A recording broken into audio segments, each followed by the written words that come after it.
Ça va bien, je travaille fort, il se passe plein d'affaires, puis c'est ça. Je suis en mode créatif à côté. J'ai du fun. Je suis un peu fasciné à quel point les choses se passent, en fait, post-COVID. Ben, post-COVID, c'est pas fini en tant que tel, mais moi, j'avais honnêtement la chienne de genre, comme à quel point le public allait être frileux de faire n'importe quoi, là, en fait, mais... Non, les choses vont bien, les salles sont remplies. La plupart, non seulement comme mes soirées, mais celles de mes amis. Il y a du monde au rendez-vous. Puis les gens rient fort. Ils n'ont pas oublié comment faire ça. C'est charmant en crise de tabarnak. Rire, c'est une réaction spontanée. Fait que, si t'as provoques, là. Je veux dire, je pense pas que les gens, socialement, ils ont oublié comment rire. Là. Non, mais je m'attendais pas à ce que ça, qu'ils vomissent. Là, mais c'est ça. Mais non, ça va bien. Écoute, le monde a hâte de faire de quoi. Fait qu'aussitôt qu'ils ont le droit, je pense que ils se garochent là-dessus. On a parti une soirée d'humour à Québec, puis ça a pris 3 jours pour on était sold out. Crime Ben, c'est bien hot, ça. C'est toi qui l'anime? Ouais, c'est moi qui anime. C'est moi qui anime. Ça va être une mensuelle. C'est que je suis content. Pour de vrai, c'est... Bon, je dirais pas son nom parce que c'est pas du patinage, mais t'es sûrement sur la page Les humoristes de Québec, genre. Oui, sûrement, oui. Ben, il y a un dude qui a lancé une soirée, mais qui a demandé, en fait, genre, parce que là, sa prévente est un peu slow, 2 semaines avant son spectacle, puis je veux dire, t'en as fait de la prévente, ça fait partie de la game, genre. Ouais. Il a décidé de canceller sa soirée parce qu'il n'y avait pas assez de billets vendus 2 semaines à l'avance, ce qui est, à mon avis, une erreur. 2 semaines, c'est rien, là. Ben non. Ouais.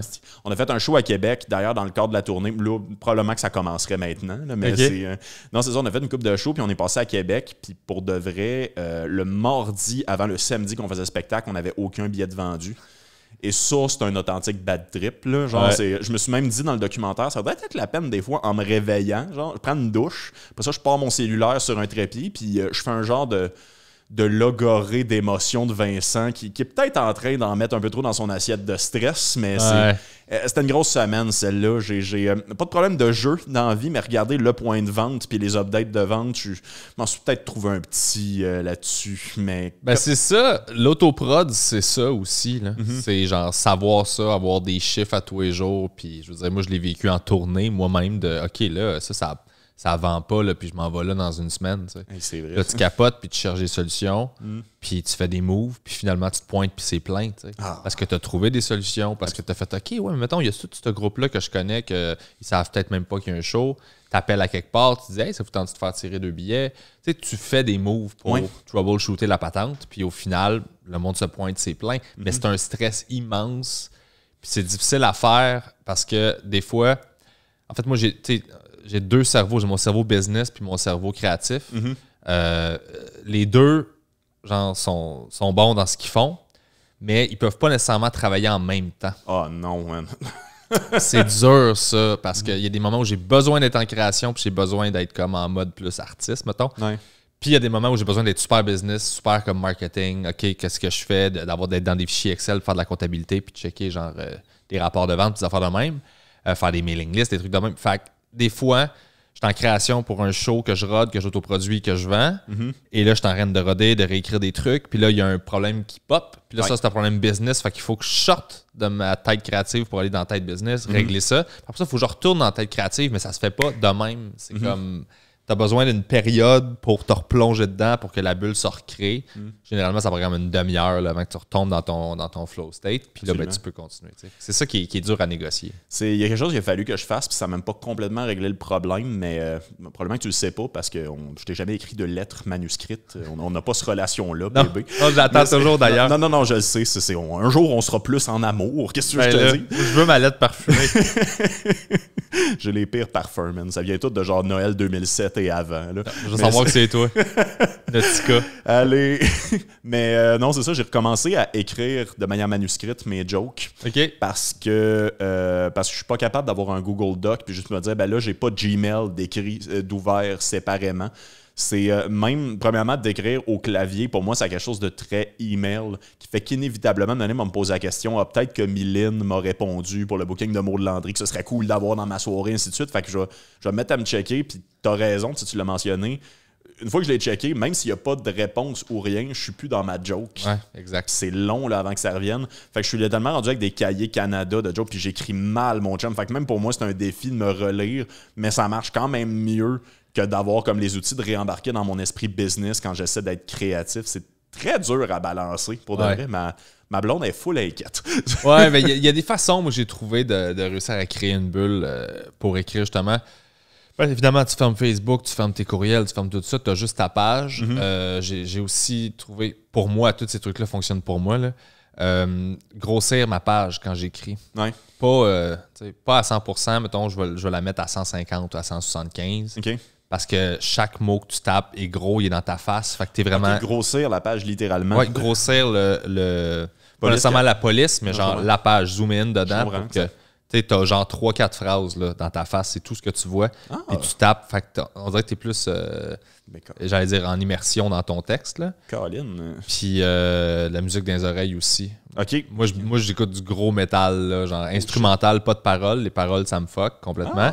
Fait que je me mets genre de l'instru, puis dans les oreilles, j'ai besoin de ça. Souvent un capuchon. Puis là, je suis vraiment dans une bulle, puis il n'y a rien d'autre qui existe. Très nice, très nice. C'est comme ça que j'ai réussi à créer ça. Sinon, ça, des fois, c'est tough. Sinon, c'est juste des notes que je vais prendre partout. Puis, Je comprends. J'ai recommencé. Tu me fais penser à ça, c'était même pas prévu, mais j'ai recommencé à écouter énormément de métal depuis que j'ai commencé ce documentaire-là. Je pensais que c'était relié au fait de se sentir en contrôle et puissant, mais c'est peut-être juste que ça.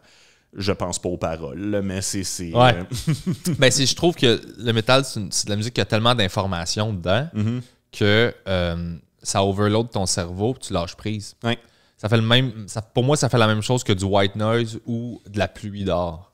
Ben, j'allais utiliser le terme white noise, en fait, mais c'est aussi le fait, j'ai lu ça récemment. À un moment donné, l'esprit humain, en fait, très rapidement, arrête d'être capable d'apprendre à aimer de nouvelles choses. Dans le sens qu'il y a des affaires que tu vas apprécier naturellement qui vont devenir naturelles en termes de comme ta façon d'apprécier les choses. Puis c'est généralement ce que tu découvres à l'adolescence. Fait que je sais pas si tu écoutais beaucoup de métal quand tu étais dans les années formatrices de ta vie. Ouais, ben c'est là que je l'ai découvert, mais j'écoute pas juste ça. En fait, j'ai comme un éventail très large, en fait, musicalement. Je pense pas nécessairement au même band, mais en fait, il y a une espèce de sonorité cousine avec ça. De un, le métal, ce qui est le fun, c'est que c'est très large, fait que ça peut s'élargir sur un paquet d'autres branches de musique par la suite, mais ça crée une normalité auditive qui est rassurante. OK, dans le sens où c'est ça. Parce que les gens qui trouvent ça agressif, qui écoutent pas ça. Ouais, mais j'ai toujours pensé que c'était comme un trait de genre. Moi, ça me calme, le métal. Il y en a que ça les pompe. Oui. Ça me fait rire. Moi, ça canalise quelque chose qui est présent dans de moi que j'extériorise pas. Plutôt que quelqu'un qui a pas ça, qui écoute du métal, qui est comme, ben moi, ça remplit ce trou-là qui était vide avec de l'agressivité. Ah, c'est drôle, ça. Moi, ça le vide. Il y en a que ça le remplit. Tu fais, OK. En même temps, je suis pas le genre de métalleux qui essaie de convaincre les gens que le métal, c'est bon, parce que ce débat-là, il se finira pas. Puis il est surtout tellement pas important. Non, vraiment pas. Genre, la question, c'est, t'as-tu de la musique que t'aimes qui te rend heureux? Oui, cool. Yes. Genre, j'ai la mienne, t'as la tienne. That's it, man. Yeah. Mais merci pour ces trucs-là. Je vais essayer de séparer mes affaires un peu mieux, starting now. J'aimerais ça te parler, en fait, un peu du... j'aimerais ça qu'on parle de tournée, si ça te convient, parce que t'as fait beaucoup de tournées, en fait. Dans ma tête, t'es pas vieux, mais t'as quand même du vécu en termes d'humoriste. Dans ma tête, tu fais ça depuis longtemps, mais t'as quel âge, en fait? Viens qu'on sait plus. J'ai 34 ans. 34 ans, J'ai commencé à faire ça à 20. OK. Je parle avant même de faire l'école de l'humour. Ouais, je sais. Pourquoi je sais ça? Je sais trop d'affaires sur du monde qui me connaissent pas tant, pour de vrai. Là. Les podcasts, mon gars? Le petite page des diplômés de l'école de l'humour. Oui, ça existe. C'est vrai. Oui, absolument. T'es de même. Ouais, je pense que j'ai fait une joke sur la photo. Là. Ouais, on faisait ça. Mais ouais, j'ai commencé à 20 ans, puis effectivement, j'étais assez chanceux, en fait. J'ai commencé à travailler rapidement. Je gagnais ma vie en dedans de 6 mois avec ça. Puis ça n'a jamais lâché depuis. Ouais.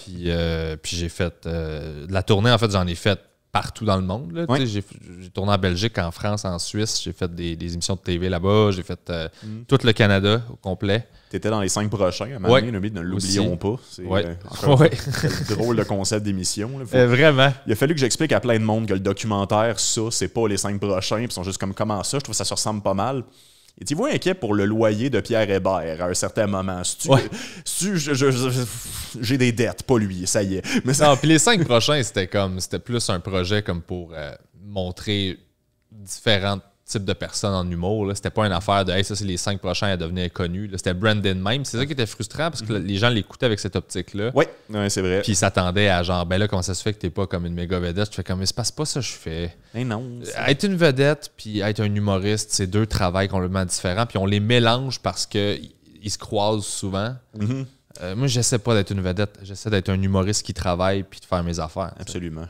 Fait, La vedette, c'est Fred Dubé. Exactement. Exactement. Non, mais j'ai adoré les 5 prochains en passant. Là, je dis ça et pour pas me faire poursuivre et parce que c'est vrai. Mais tu sais, j'ai écouté beaucoup de télé-réalité dans ma vie parce que ça prend ça des fois pour décrocher aussi. Et il y a des paradigmes de télé-réalité qui sont très présents dans les 5 prochains, dont le casting des personnages. C'est présenté comme qui vous êtes pour de vrai, mais pour t'avoir parlé un peu dans la vie, tu sais. Tu fais plus de stand-up que t'es auteur aussi. T'es un très bon auteur en tant que tel, mais genre comme on le savait pas tant là, que tu montais sur scène des fois pour faire des jokes que t'avais écrites en écoutant les 5 prochains. C'était plus ça, c'est un auteur qui monte sur scène. Ben, c'est le casting. Ça a été une des trucs frustrants de cette prod-là. C'était dans ma première expérience TV. Puis moi, je suis arrivé là tout naïvement en disant je fais confiance. C'est un documentaire, fait que dans le fond, ça va être. Ils vont montrer je suis qui. Absolument. Mais c'est absolument pas ça. En fait. Je vais essayer de faire mieux en passant. Ouais, il n'y avait pas de stress pour vrai. C'est juste que. Non, j'ai pris le contrôle de ça après, j'ai appris sur le tas. C'est que le réalisateur qui m'avait choisi dans l'émission n'est pas le réalisateur qui a tourné la série. Ouais. Il est parti comme 3 semaines avant le projet. Puis il y a un nouveau gars qui est rentré. D'accord. Puis lui, il avait décidé que il allait m'imposer un casting. Dans sa tête, là, j'allais être l'auteur qui essaye de faire du stand-up et tout ça, alors qu'en réalité, je faisais 150-200 shows par année, puis je faisais des contrats d'auteur on the side. Puis ça, j'y ai répété plein de fois, mais lui, c'était de la télé-réalité, fait qu'il t'impose une image, puis tout ce qu'il gardait, c'était ce qui fitait avec son narratif à lui. Ouais. Fait que ça a été une expérience assez frustrante à tourner, je te dirais, parce que j'étais comme, bon, ben là, je fais un gala, mettons, venez-vous filmer ça. Puis c'est comme, non, on viendra pas te filmer en gala, mais on va aller te filmer dans un petit show de bar, là. Puis j'étais comme, fait que là, vous filmez jamais les affaires que je suis winner, vous filmez juste les petites affaires. Ben oui, crime. Vous voulez juste me voir comme taper dans un café puis écrire des jokes. J'étais comme, il y a quelque chose là-dedans qui me faisait chier puis que je comprenais pas pendant, tu sais. C'est crime, là, il y a 2 sujets que j'ai le goût de te parler, genre, mais en fait, on va commencer par ça très rapidement parce qu'on l'a vécu à vraiment comme une fraction de ce que tu as vécu, ça c'est très clair, mais nous, avant de le faire, de l'autoproduire, parce que ce documentaire-là, on a comme...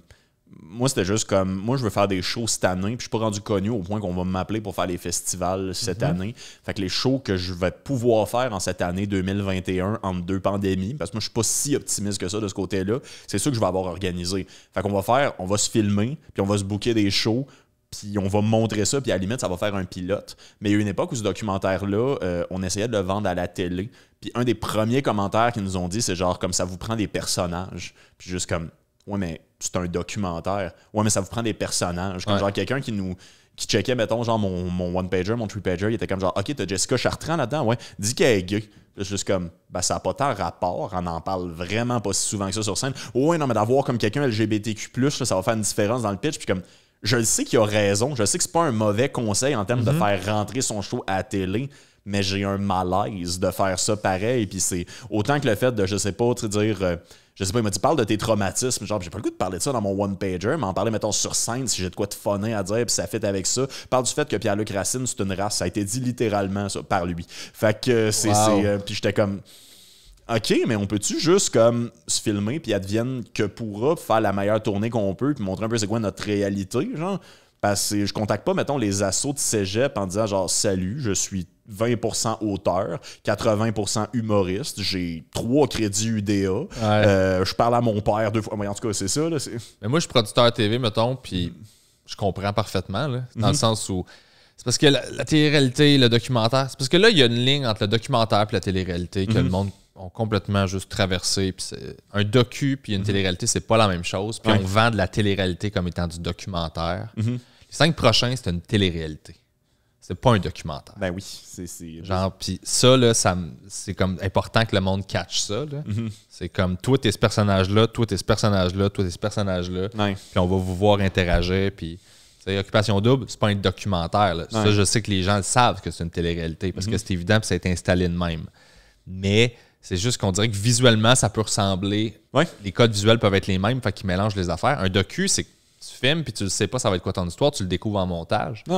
Télé-réalité, tu crées des contextes puis tu essaies de sparker des affaires pour qu'il se passe de quoi. T'sais. Absolument, tu sais. Puis c'est comme n'importe quelle histoire, tu as besoin de personnages, tu as besoin de t'attacher, tu as besoin de comprendre, ils ont besoin d'avoir un arc de perso puis de tout Fait que c'est pour ça qu'ils ont besoin sur papier même. Si moi, je suis pour mettre de l'argent en tant que producteur TV, mettons, ben, je veux savoir ça va être quoi à peu près le voyage. Il arrivera ce qui arrivera, mais au moins, installe-moi clairement.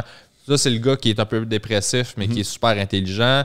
Ça, c'est le gars trop motivé, mais que genre son problème, c'est ses textes. Puis ça, c'est genre la fille LGBTQ qui représente la diversité. Puis, ils ont besoin de ça. C'est le même qui ont leur argent quand ils demandent leur subvention. Absolument. Genre, ben, j'avoue que c'est ils vont le principe pouvoir de rassurer dire le monde, santé mentale, checker santé mentale, dépressif, on va en parler. Ils font, c'est bon, santé mentale, on aime ça. Puis ils vont faire LGBTQ, c'est bon, ça, la diversité, on est pour ça. Puis c'est une fille, c'est parfait, ça. Puis l'autre va faire, bon, mais là, l'autre, il vient d'une. C'était pas Oli Picard, ça. Non. OK. Excusez, vas-y. Pas de trouble.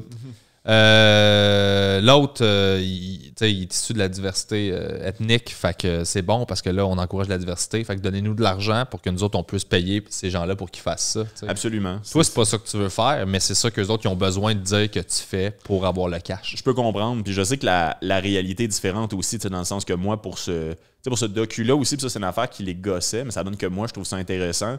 Nous, le but du documentaire, puis c'est très anticlimatique, c'est anticlimatique en termes de climax, là, pas de climat. Là, je sais pas comment. Ouais, c'est très météo. Contre l'environnement. Non, ça fuck la pluie, man. Là, mon documentaire, c'est ça qu'il dit.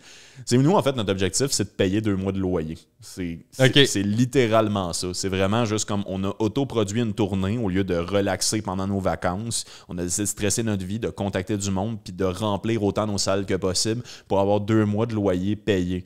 Et c'est pas impressionnant. Normalement, les gens payent leur loyer, mais nous, c'est comme on doit se battre un peu comme à chaque jour pour être capable de faire la job qu'on veut faire. Parce que je le paierais mon loyer si je travaillais chez Subway. Je trouve ça drôle parce que je travaille chez Subway, mais c'est mon exemple go-to. T'sais.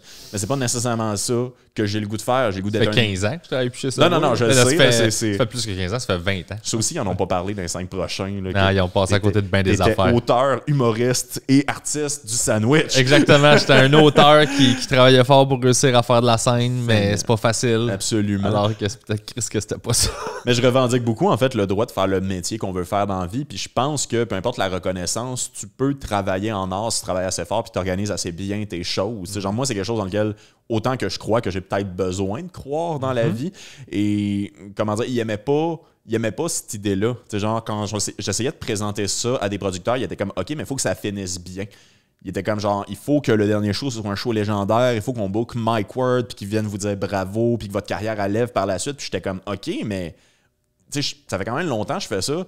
C'est pas nécessairement ça qui va se passer. Et ironiquement, vu que les spectacles sont tournés maintenant, c'est exactement ça qui s'est passé. Genre, en fait, non pas dans le sens que Mike Ward n'est pas apparu genre comme à la Ninkasi de Québec pour nous dire bravo, mais c'est bravo Calice, là, mais c'est... En fait, ce qui s'est passé, c'est on a vécu pendant cette tournée-là le meilleur show de toutes nos carrières. On la voyait pas venir, mais on a découvert un spot, puis il faut que tu y ailles, pour vrai. Là, on ira. Je vais faire un deal avec eux autres pour créer un genre de comédie club, mais c'est en Gaspésie.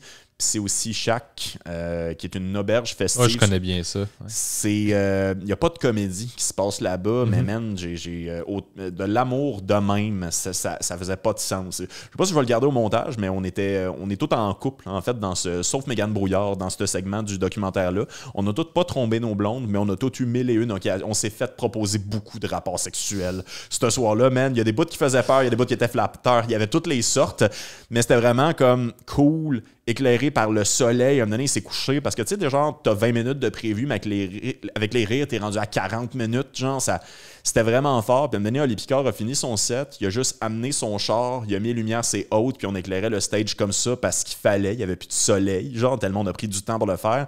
Mais il restait 2 autres spectacles dans le tournée après ça. Puis on le savait en s'en allant aux autres spectacles.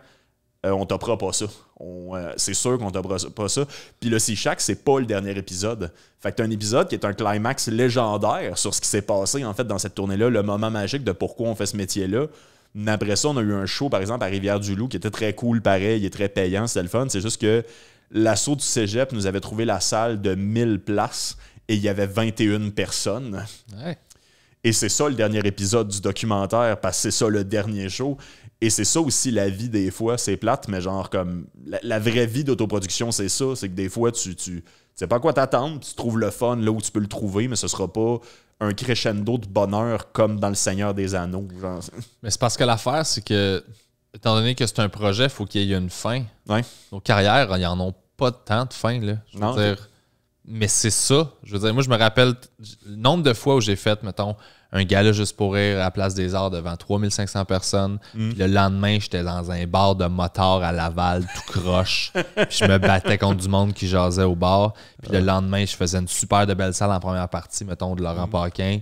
Puis c'était la magie. Puis le lendemain, j'allais tester un numéro dans un bar où tout le monde s'en foutait. Je veux dire, c'est ça. C'est ça l'écosystème. Ça dépend juste. Tu peux décider de juste faire les shows le fun, de plus t'exposer à la marde. Mais moi, je trouve que ce qui te rend meilleur, c'est ces shows-là où tu te bats. Puis il y en a il y a des contextes que j'ai plus besoin de vivre. Parce que j'ai tout appris ce que j'avais besoin d'apprendre. Fait que j'ai plus besoin. Je le vois. Tu m'en parles, puis ça pue, puis je fais non, je n'irai pas là. Mais par contre, quand j'ai des surprises puis que je me pointe puis je fais ah non, ok, c'est ça le show, j'aurais dû checker, puis que c'est de la merde, je suis blindé. Puis écoute, je cherchais de quoi dans une conversation Messenger avec un ami que ça fait 15 ans que je connais. Puis j'ai vu une offre qu'un gars m'a faite à un moment donné, il y a peut-être 10 ans, dans un bar. Il m'a dit on va te booker en headline, comme 45 minutes. Tu vas être payé 350. Puis si ça va pas bien, on va te payer 125$. Ben voyons donc, man. Puis c'est nous qui va décider si ça a bien été ou pas. J'ai regardé la réponse que j'avais envoyée en dessous, puis j'étais fier de moi. J'étais comme, crosse-toi, là. J'étais juste, fuck you. Ça, je trouve ça, d'un côté, je trouve ça intéressant parce que, tu sais, vu que ça fait quand même... Moi, j'ai beaucoup commencé avec l'autoproduction, tu sais, genre, dans le sens, personne me bookait quand personne c'était qui, fait que j'étais comme, je vais m'organiser des spectacles puis m'en prendre du galon de cette façon-là, genre. Mais c'est sûr, j'en envoyais des messages qui n'avaient pas de sens, parce qu'il y a bien des affaires que tu réalises quand on te dit que ça n'a pas de sens, que tu viens de proposer. Tu sais, genre, c'est... Moi, j'en vois des fois passer, puis comme j'essaie de pas être trop méchant qu'eux autres, parce que les gens ont été smart avec moi, mais tu sais, des propositions de genre on va te payer en pourcentage de la porte, genre, pis c'est juste comme on a ce petit problème si t'as pas été capable d'attirer du monde, là, c'est pour des soirées de rodage à Terrebonne, genre, pis c'est juste comme non, on va pas y aller pour 22$ parce que, en tout cas, je sais pas, c'est bizarre, mais tout le monde l'a fait, cette erreur-là aussi, genre, c'est tout le temps particulier, de genre... c'est qu'il y a bien des gens qui arrivent avec le modèle de la musique aussi. C'est juste pas la même réalité. Moi, j'ai fait les deux. J'ai fait de la musique avant de faire de l'humour. Puis c'est vrai. On travaille pas de la même façon, puis la façon de faire de l'argent est pas la même, la répartition de revenus est pas la même. Fait qu'il y en a qui arrivent avec cette mentalité-là de genre, ben là, on va dans le fond se splitter à la porte, tu sais, puis ça va être ça. Puis ça marche pas de même en humour. Il faut que quelqu'un prenne le risque. Le risque, c'est le producteur qui le prend, qui lui dit, genre, OK, bon, ben moi, je vais louer cette salle-là, je vais vendre des billets, puis je vais essayer de fouler ma salle. Moi, j'ai une relation avec les humoristes que j'engage. Je leur garantis un cachet X. Puis après ça, s'il y a un propriétaire qui paye ou whatever, ben c'est ma relation avec le propriétaire. Tu sais, je vais pas informer les humoristes que le propriétaire, il me fait chier sur telle ou telle affaire. C'est ça, tu sais. Faut pas s'embarquer là-dedans, là, tu sais, c'est comme... Sauf que le risque, c'est toi qui le prends. Fait que des fois, quand je voyais les producteurs faire, ben là, j'ai fait moins d'argent que je pensais, j'aimerais ça vous payer moins. Moi, je répondais tout le temps à ma affaire. Je disais, ouais, mais si t'avais fait plus d'argent, tu nous aurais payé plus. Non.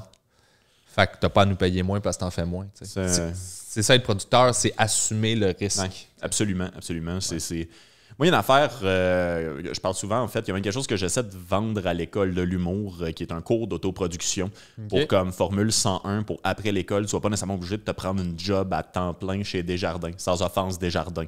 Non, mais ça arrive souvent, c'est souvent ça qui tue la créativité, de genre t'arrêtes d'en faire pour comme rembourser, c'est cher l'école, pareil, donc...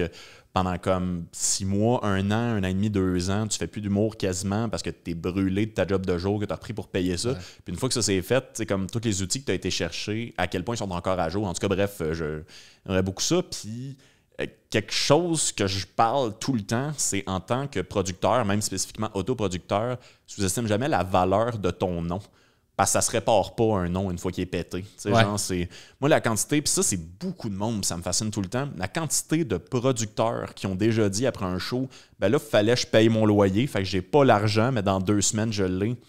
Moi, ça, j'ai une très courte liste de personnes que je recontacte plus jamais quand j'entends ça, là, de genre comme Comment ton loyer s'est retrouvé dans cette conversation professionnelle où tout le monde a fait sa job, sauf techniquement toi, là? Ouais. C'est ta job d'avoir l'argent, c'est ta job de payer le monde, genre, puis des fois, le producteur fait plus d'argent aussi, tu sais, ça aussi, c'est un risque, là, tu sais, t'en parles, genre, si t'en avais fait plus, t'aurais-tu comme... Moi, c'est ça l'affaire, là, tu sais, une cote de producteur, c'est quelque chose qui existe, parce que si j'ai bien fait ma job, j'en mérite, ma cote de producteur, mais... Ça doit se balancer d'une manière ou d'une autre. Je vais faire moins d'argent de temps en temps pour les fois que j'en ai fait plus, puis c'est correct. Là, moi, des organisateurs, excusez, là, je suis rendu en train de vanter, mais des organisateurs d'open mic qui prennent zéro risque financier, puis qui se ramassent avec des 1500$ par semaine parce que ça donne que la soirée va bien, puis quand même payent personne, c'est... Colin, monsieur... Ouais, mais le monde qui vont jouer là, ils vont jouer là pareil. C'est vrai. Je veux dire, t'as le marché que tu mérites d'avoir, là. C'est vrai. Il y a du monde qui y vont... T'sais, moi, quand j'ai commencé, il n'y en avait pas de soirée qui ne payait pas. Là. Ça n'existait pas. Ah oui, c'est vrai. Moi, c'était minimum 25$. Puis tu avais ton spot, puis tu y allais, mais une soirée qui n'existait pas, toute la communauté te bâchait. Puis genre, ton nom était sali. Là.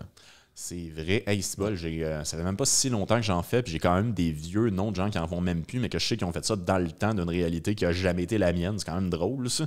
Ouais. Wow, les caméras sont fermées, puis je te parlerai d'une ancienne police qui faisait ça. Fait que Mais ça n'existait pas, ces shows-là, gratuits. Puis à un moment donné, ben, c'est juste qu'il y en a un qui s'est essayé, puis il y a eu du monde qui ont fait, ben moi, je suis game de le faire. Fait qu'ils l'ont fait. Ça a créé cet écosystème-là. Mais à un moment donné, toi, tu as ta responsabilité en tant qu'artiste de décider est-ce que tu participes à ça ou pas. Ouais. Puis je peux comprendre que tu es comme moi, mais je veux jouer pour me book pas ces soirées qui payent. Je comprends. Genre, ça peut, mais choisis-les mieux. Absolument. Puis le monde qui ont des mauvaises réputations, vas-y pas. Tu sais, il y a façon, là. Ben en fait, j'allais aller vers là, je suis quand même content que tu aies été là, mais genre, je pense que l'artiste a une responsabilité aussi. Puis c'est même un moment charnière autant que quand tu t'autoproduis pour discuter avec les bars, c'est un art, là, pour de vrai, je trouve, là, mais Colin, moi, ça me fait encore tellement du bien un bar qui te respecte en tant qu'artiste et producteur, là, quelqu'un qui te donne des conditions qui font du sens, c'est comme, Colin, je suis un humain, c'est donc bien nice. Mais il y a un moment charnière où tu apprends à te faire respecter, puis t'arrêtes d'accepter n'importe quoi. Là. Tu parlais de ce que tu as répondu au gars qui a fait, si je te trouve pas bon, puis c'est nous autres qui décident, ça va être 125 au lieu de 400, genre, parce que je me souviens plus quoi, mais c'est important, là, ces moments-là. Le moment où c'est comme, ben, ça n'a plus de sens là, de faire ça. J'ai pas ce temps-là, j'ai pas cette énergie-là. Ça me draine plus de jus que ça me paye, genre. Puis tu prends de la valeur en faisant ça. C'est même quelque chose que tu m'as déjà dit par le passé. Genre, établis un prix puis respecte-le. Parce que si tu le respectes, les autres vont le suivre, genre. C'est quand tu te mets à demander de l'argent qu'on te met à t'en donner. Ben, en fait, c'est juste de mettre tes limites à toi puis de les imposer et de les respecter toi-même. Puis t'assurer que les autres les respectent aussi. Absolument. C'est juste ça. Puis à partir de ce moment-là, tu peux pas t'overpricer non plus. Là. Si le marché pense que tu vaux pas ça, ils te le paieront pas. Non, c'est définitivement. Sauf que moi, quand j'ai commencé, quand j'ai fait le switch, il y a vraiment longtemps, de genre faire des premières parties à faire des headlines. Ouais. À l'époque, l'écosystème des soirées d'humour n'était pas le même. Là. Il y avait juste comme 4 grosses soirées. Il y avait Drummondville, Saint-Lazare. T'en avais une à Trois-Rivières, je pense, puis Gatineau. Ouais. Et c'est les soirées à headline. C'était comme ces 4-là qu'il y avait. Puis t'avais des 15 minutes puis des 45 minutes. Ouais. Puis, moi, un moment donné, on m'appelait pour faire des 15 minutes. Je disais oui. Puis maintenant, on m'a appelé. Puis je disais, ben, je fais plus de 15 minutes, je fais juste des headlines. T'sais. Puis ils ont fait, OK, ce que je savais pas. Genre, j'ai une date en headline, cette date-là, veux-tu venir? J'ai fait parfait, puis à partir de là, je suis devenu headliner. Je trouve juste ça cute qu'il se soit excusé. Excuse, je savais pas que tu faisais des headlines. Voici une offre. C'est un beau moment de carrière. Là. Ouais, mais pourquoi il serait? Ouais, non, c'est ça. On a des fois cette façon de penser-là qu'on est le centre de genre tout, puis t'es comme non.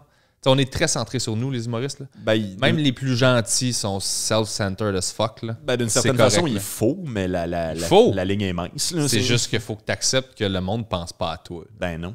Puis tu bookes la dernière personne que tu as croisée parce que tu te rappelles. Parce que moi, mettons que je book un show, là, genre j'ai 6 personnes à booker. Ouais.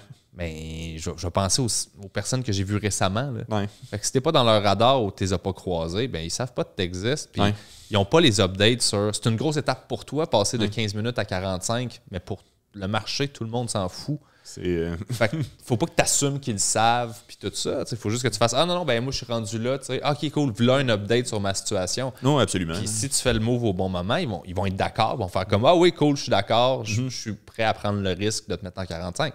Puis là, c'est à toi de livrer pour que là, le mot se passe. Puis après ça, tu fais juste des 45, tu fais plus de première partie. C'est drôle, je le vis ces temps-ci parce que je book quand même 2 soirées qui vont très bien. C'est juste qu'une affaire que je suggère à tout le monde aussi, c'est autant connaître ton niveau que connaître le niveau des soirées auxquelles tu écris. Tu sais, c'est correct de ne pas être rendu à jouer sa soirée régulière du bordel. Il n'y a pas de honte à ça. Ouais. Mais tu sais, genre, c'est pas correct d'être en tabarnak après la bookeuse du bordel parce qu'il est peut-être plus slow à répondre à ton email qu'à celui de François Bellefeuille, qui est le propriétaire, ironiquement. Fait que probablement qu'il va juste l'avoir directement. En tout cas, vous comprenez ce que je veux dire? Il fait juste se pointer. Non, c'est ça. Il est juste là. On fait des shows, Bellefeuille, il arrive. Là. Ben oui, là. Fait que mais bref, il y a beaucoup de monde très passif-agressif qui comprennent pas pourquoi je réponds pas à leur email à 2 h du matin la nuit. Premièrement, je dors. Deuxièmement, ça se peut que tu sois pas prêt à faire un 15. Là. Si ça fait 3 ans que je t'ai pas vu jouer, genre... Ça se peut que j'aie d'autres mondes sur ma liste, puis c'est correct. Mais des fois, il y a du monde qui arrive avec une grosse prétention de dire si j'y vais avec assez d'assurance puis assez de confiance en moi, je vais peut-être le convaincre à travers un email. Mais non, souvent non. Mais des fois, tu es rendu à ce niveau-là, puis tu as le droit de demander, genre, de comme, ben, je fais plus vraiment de 15, je fais des 30, puis ce sera ça, genre, puis je sais pas exactement où je m'en allais avec ça, je suis fier de toi, je pense. Ben, merci, papa. Ça fait plaisir. C'est vraiment gentil. On vient d'établir, en plus, tu as 2 ans de plus que moi. T'es vraiment fin. Yes, sir. Il y avait une de tes tournées dont je voulais parler. En fait, on peut parler des deux, c'est juste que celle-là a particulièrement capté mon attention. Tu as fait une tournée à un moment donné qui était sur donation volontaire. Et moi, je trouve que c'est vraiment la clé de l'autoproduction. C'est souvent des concepts très, très simples, mais que malgré tout, personne n'y avait pensé. Genre, c'est fou des fois, parce que c'est vraiment juste comme... Je dis souvent Louis-José Hood, pas comme exemple, mais comme Louis-José Hood, il y a assez de gens au Québec qui aiment Louis-José Hood en même temps pour remplir des salles. Mais quand tu n'es pas connu, il faut que tu convainques les gens pour des raisons qui ne sont pas nécessairement ton nom, que ça vaut la peine de genre comme remplir la salle.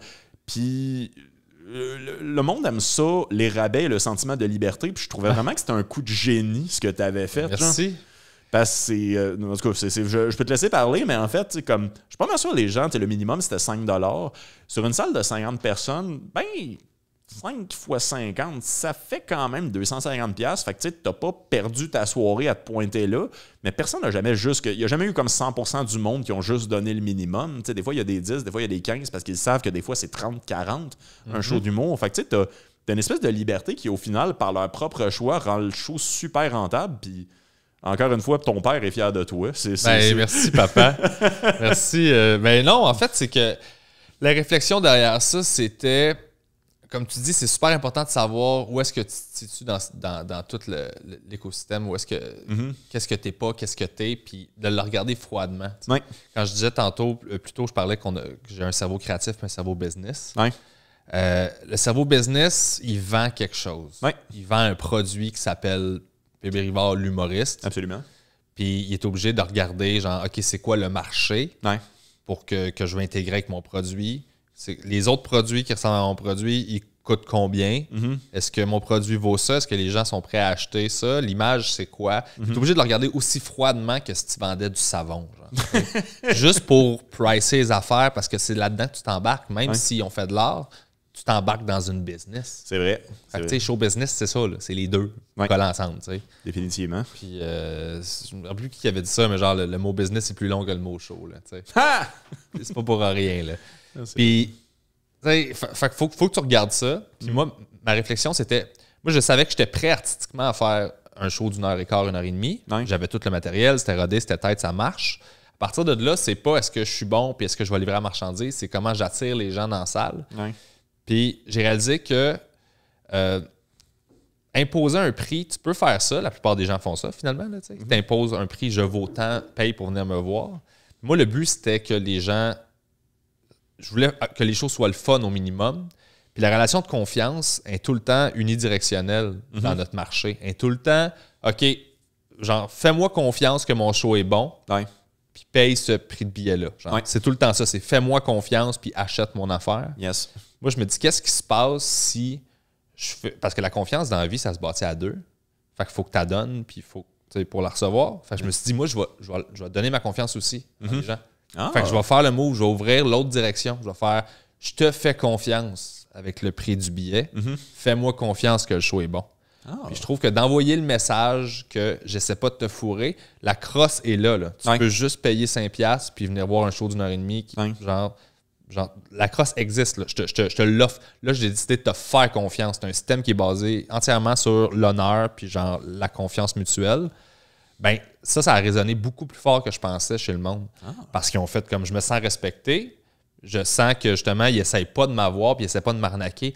Fait que la prise de risque rendue là, elle n'existe pas parce que je peux payer juste 5 puis je vais aller assister à un show. T'sais. Mais si j'aime la démarche, je vais payer plus cher. Puis de toute façon, moi, ce que je faisais, c'est que je savais que les shows étaient bons, fait que j'étais padé. J'étais pas dans la merde. Il fallait juste les attirer. Fait que ça a attiré plein de monde qui n'était pas sûr, qui ont payé le prix avec lequel ils étaient confortables parce qu'il n'y avait jamais cette option-là. Ça a foulé toutes mes salles dans des places où genre je savais pas que je pouvais avoir des salles pleines. J'étais vraiment content. Mais on parle de salles de genre 100 personnes, 150 personnes. Là. Pas des grosses salles. Mais pour moi, c'est suffisant.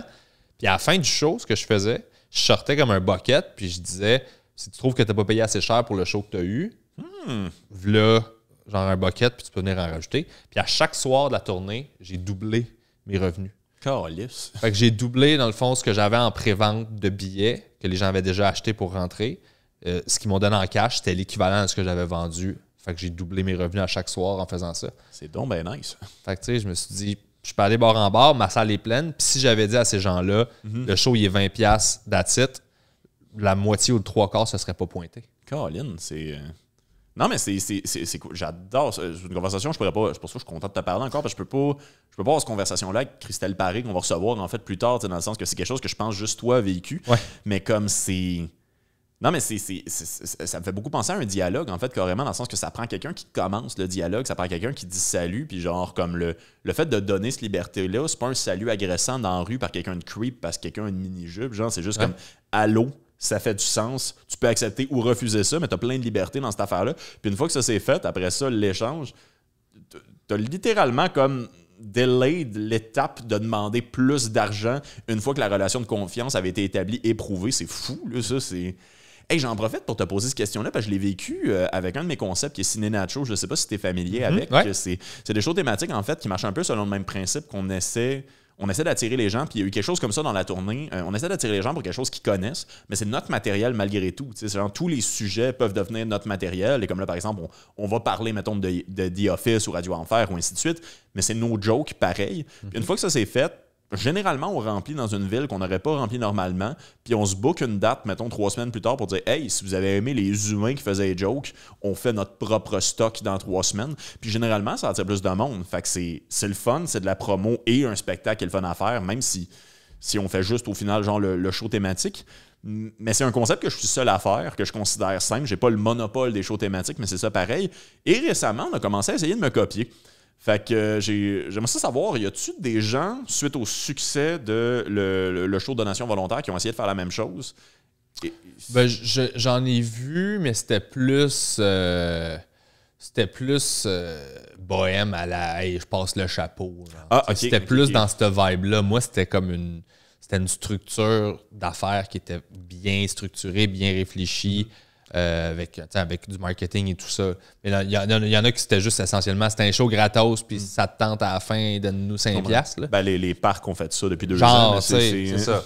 Mais dans la façon dont je l'ai fait, il n'y a personne qui l'a fait parce que moi, il a fallu que je trouve une billetterie en ligne qui me permettait de faire ça. C'est vrai que c'était une époque où il n'y avait pas tant ça, non? Juste ça a été tough, là. Hey, Seigneur. Puis il y a des salles auxquelles j'avais pas accès parce qu'eux autres, il y avait des deals d'exclusivité avec des billetteries qui offraient pas ce service-là. Fait qu'il y a du monde qui voulait que j'aille faire le show chez eux. Puis je leur ai dit, ouais, mais est-ce que votre billetterie offre ça? Non. Mais je peux-tu utiliser ma billetterie? Non, tu peux pas, on a une exclusivité. J'ai fait, ben, je peux pas aller chez vous. Fait que je suis allé dans une autre place ailleurs, tu sais. Je te pose la question très directement, puis je couperai ce bout-là s'il y a un malaise, mais tu le prendrais comment? Puis je suis pas en train de te demander une permission, je parle pas de moi, mais genre, tu le prendrais comment si tu apprenais que quelqu'un reprenait un peu ta formule maintenant que c'est prouvé qu'elle fonctionne? Ben, c'est ça. C'est ça. C'est ce que tout le monde fait tout le temps. C'est déjà vrai pour plein d'autres affaires dans notre milieu. Les gens reprennent les affaires qu'ils savent qui marchent. C'est rarement celui qui l'a starté qui a le plus de chaîne. C'est celui qui le fait 2-3 fois après, puis qui réussit à amener ça à un autre niveau, puis c'est lui que tout le monde va faire, c'est un génie, genre. C'est correct, là. C'est ça, la business, là. C'est correct, mais peut-être travailler là-dessus, en fait. Là. Ben, ton père va essayer d'apprendre de toi, fils, Ouais. là, mais c'est rendu un running gag, là. Tu sais, le crowd work, là. Ouais. Là, tout le monde fait du crowd work, là. Ouais. Et là, le premier qui en faisait, tu sais, il était comme OK. Puis là, tout le monde s'est mis à en faire. Ouais. Ben, ça, c'est juste... Ça prend quelqu'un qui le fait, qui l'essaye, puis là, ça marche, cool, bon, on va refaire la même chose. Je veux dire, l'industrie marche de même aussi. J'aime beaucoup m'imaginer un monsieur en noir et blanc qui demande à quelqu'un qu'est-ce que tu fais dans la vie, puis comme je suis un génie, tabarnak. Ouais, c'est ça. Ben, tu ris, mais comme la première fois, je veux dire, en France, il y en a, là, Kyron, là, il faisait du crowdwork sur scène, puis le monde était comme, mon Dieu, mais c'est génial. J'étais comme, ben non, mais tant mieux, mais il n'y en avait pas là-bas. Fait qu'il capotait, puis la star, tout le monde l'a fait, tu sais. Ouais, même en TV, tu le vois, là, il y a un show qui est nouveau, mettons, de genre, OK, on fait un numéro devant un groupe spécifique, puis on parle d'eux autres. Il y en a un qui le fait. Là, les autres pas, s'ils voient tout ça, ils font comme, OK, nous autres aussi, on en fait un. Puis là, t'as genre 4 shows qui sortent, que c'est exactement la même chose, mais tweaké un peu. C'est tout le temps ça. Fait que c'est un modèle d'affaires. Il n'y a rien qui m'appartient autre que, genre, le fait que j'y ai pensé là, je l'ai fait de même. Mais tant qu'à moi, ça n'a pas été un succès d'un point de vue marketing, parce que justement, je voulais que cette idée-là, ça résonne plus fort dans les médias traditionnels. Tu sais, Pierre McSween, il en a parlé comme à radio, puis il a fait comme c'est vraiment, vraiment cool ce qu'il fait, puis c'est vraiment hot de faire ça. Ah, nice. Mais ça a pas, les médias n'ont pas porté attention plus qu'il faut à ça. Là, mais si quelqu'un, mettons, de plus connu décide de faire la même chose, il va être à tout le monde en parle de même, ils vont faire comme mais c'est génial. Tu sais. Fait que, maintenant, si t'es pas comme une vedette, ben. T'sais, si t'as pas un article sur toi quand tu changes de coupe de cheveux sur Hollywood PQ, ça se peut que ta décision qui est vraiment cool business, que l'industrie trouve cool, le monde fasse comme bien. C'est drôle, tu me fais penser à quelque chose, mais comme je vais revenir là-dessus, puis comme je vais essayer de trouver une paix d'esprit un moment donné par rapport à ça, c'est juste, m'a commencé par ça, mais comme, c'est parce qu'en termes de création, genre il y a l'esprit créateur, il y a l'esprit producteur, mais tu sais, l'autoprod, c'est beaucoup créer des concepts qui n'ont pas été faits avant. C'est comme ça qui marche. T'sais, si t'es pas connu, c'est que ton concept a besoin d'être bon pour comme compenser pour le fait que les gens ne savent pas exactement t'es qui. Genre, c'est un peu le principe, c'est la raison d'être de l'outil, j'ai l'impression. Mais moi, je suis très protecteur de mes concepts, puis je sais que je devrais pas. Mais en même temps, tu sais, des fois, je vois du monde faire comme moi le faire parce que c'est prouvé que ça marche, mais c'est comme moi, c'était pas prouvé quand je l'ai fait. Tu sais, le chemin, je me suis fait à moi-même en mettant genre mon 5000, le 100% de mes économies sur la table. Là, tu sais, je fais la même chose pour ce documentaire-là, de genre comme tout ce que j'avais de côté, genre je l'ai mis dans ce documentaire-là pour le faire, puis j'ai aucune idée de ce qui va se passer, mais c'est ça que je fais. Des fois, il y en a qui marchent, des fois, il y en a qui marchent pas. Fait que tu sais, je sais pas, genre, je pense que je suis protecteur pour à quel point, genre, comme le niveau de stress que je me suis mis ses épaules pour avoir aucune calisse d'idée dans quoi je m'embarquais, puis au final, ça a marché, puis quelqu'un fait comme, ben, si ça marche, je vais le faire. Ça se peut que ça m'attaque, ça se peut comme donné, je médite assez pour être capable d'être moins agressé par ça, mais je reconnais la logique de ce que tu dis sur le fait que ça fait du sens, que tout le monde fait ça, que c'est des concepts qui marchent, qui forment l'industrie. Mais ouais, je trouve ça rough, le fait qu'au final, c'est exactement comme tu as dit. Là, un jour, quelqu'un de connu va faire la même chose puis il va se ramasser à tout le monde en parle parce que il va avoir le potentiel de shine qu'il peut donner à ce concept-là. Exactement. Je me souviens, il y a un moment où je commençais à faire de l'humour, fait que j'allais comme ben trop dans les soirées de rodage. Puis je sais pas pourquoi, des fois ça arrive en humour. Les gens venaient de catcher dans l'humour que... Le terme cochon d'Inde faisait pas de sens. Genre, parce que c'est comme si c'était un cochon d'Inde, comme du blé d'Inde. En tout cas, c'est. Fait que tout le monde s'est mis à faire des jokes sur Christophe Colomb, puis ça. Fait que tu sais, t'avais. Je nommerais pas toutes, mais tu avais comme 4 humoristes de la relève et Adib Al-Khalida qui faisaient des jokes là-dessus. Puis au final, très rapidement, c'était juste Adib qui s'est ramassé à faire ça. Puis c'était pas un cas de volage de jokes. C'est vraiment pas ça que je suis en train de dire. C'est juste comme.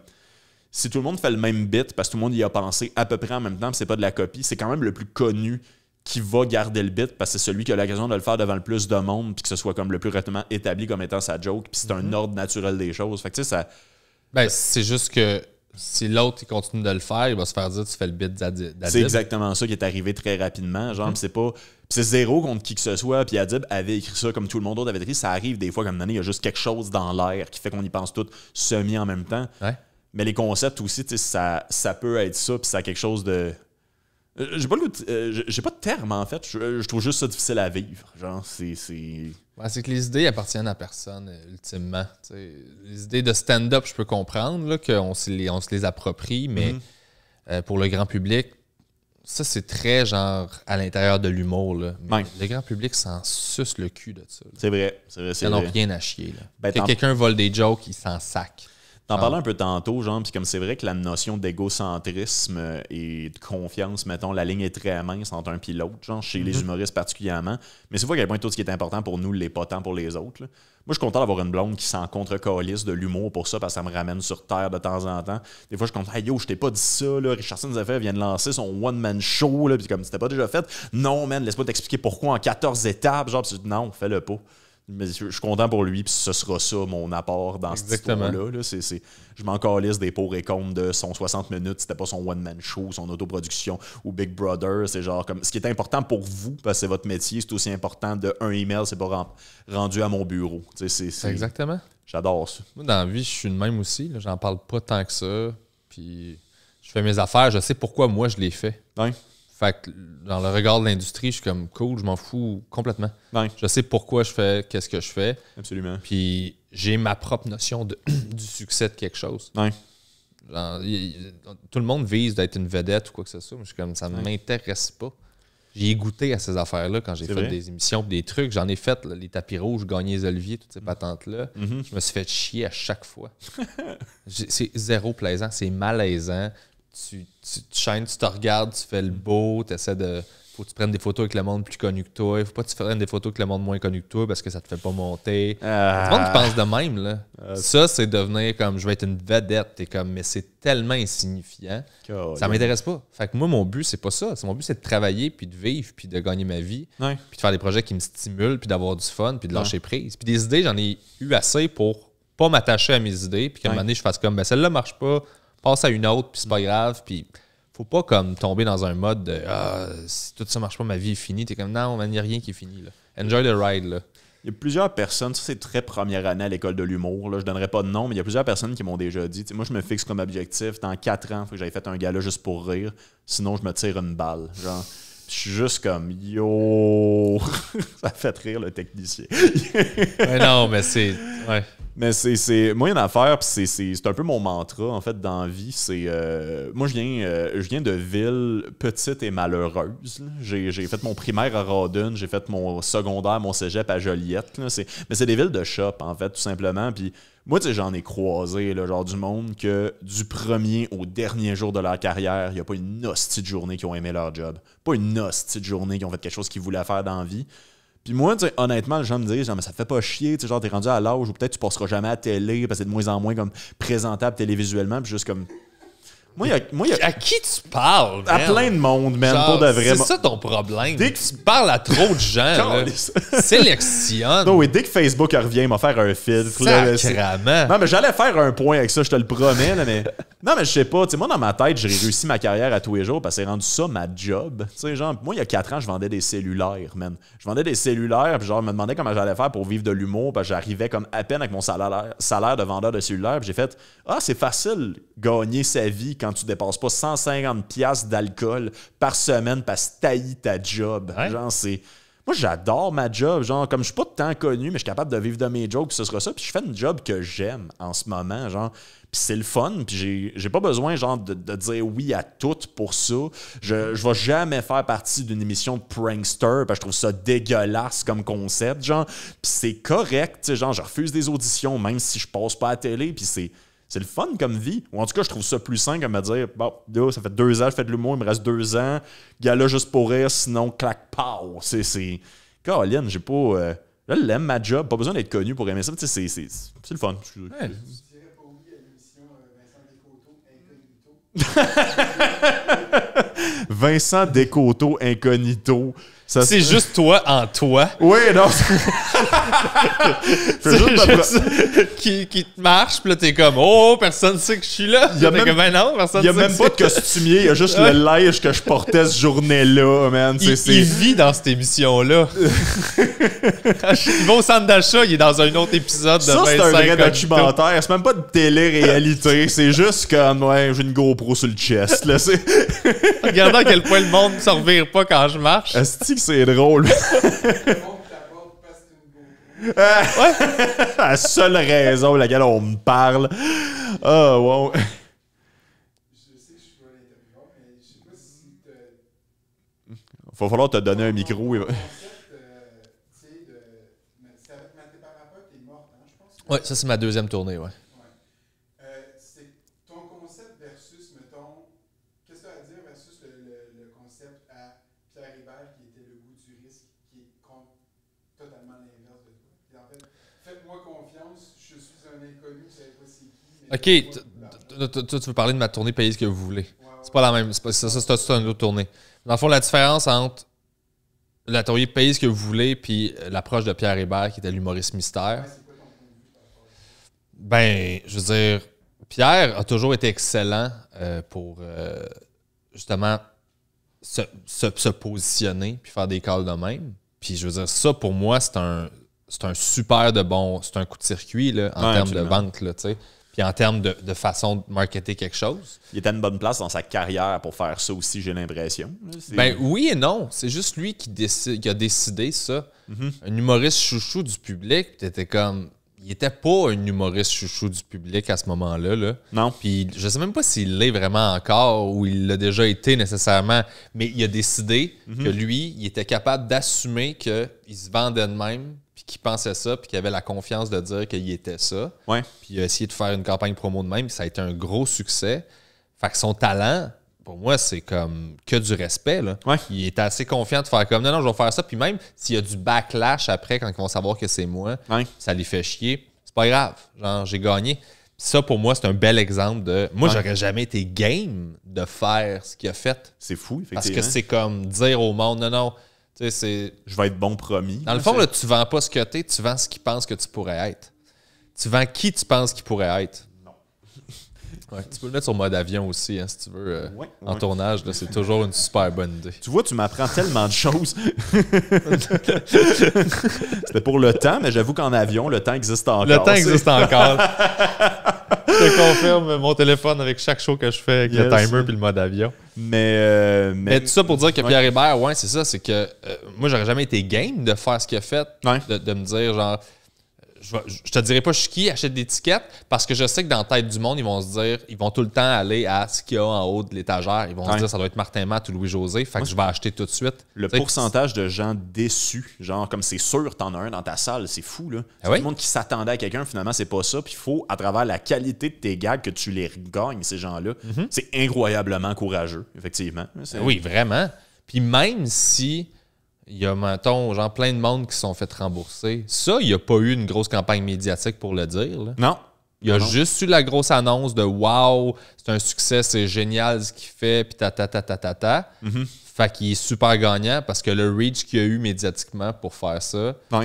Genre, tu sais, l'erratum là, dans le journal, là, personne lit l'erratum de la nouvelle de la veille qui n'était pas vraie finalement. Non, on s'arrête à l'horoscope. C'est juste la nouvelle de la veille qui était sur le front page que tout le monde va retenir. Personne ne va retenir l'erratum sur la page 4 le lendemain. Ah non, finalement, c'était pas exactement ça. Yes. Fait que, moi, je trouve ça parfait. Là. C'est génial. C'est bonne intervention, Olivier Picard. Yes. J'ai le temps file malgré tout. Fait que j'irai avec la dernière question. On en parlait un peu avant, mais c'est une question que je vais poser à tout le monde parce que ça m'a surpris.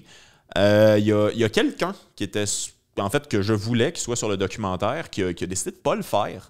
Et la raison est que ça a l'air que l'autoproduction est quelque chose d'encore très tabou, voire même mal vu en humour. Et il avait peur de se faire des ennemis, littéralement. C'est la phrase qui a été dite. Ouais, honnêtement, je sais pas c'est qui. Fait que je peux pas te dire...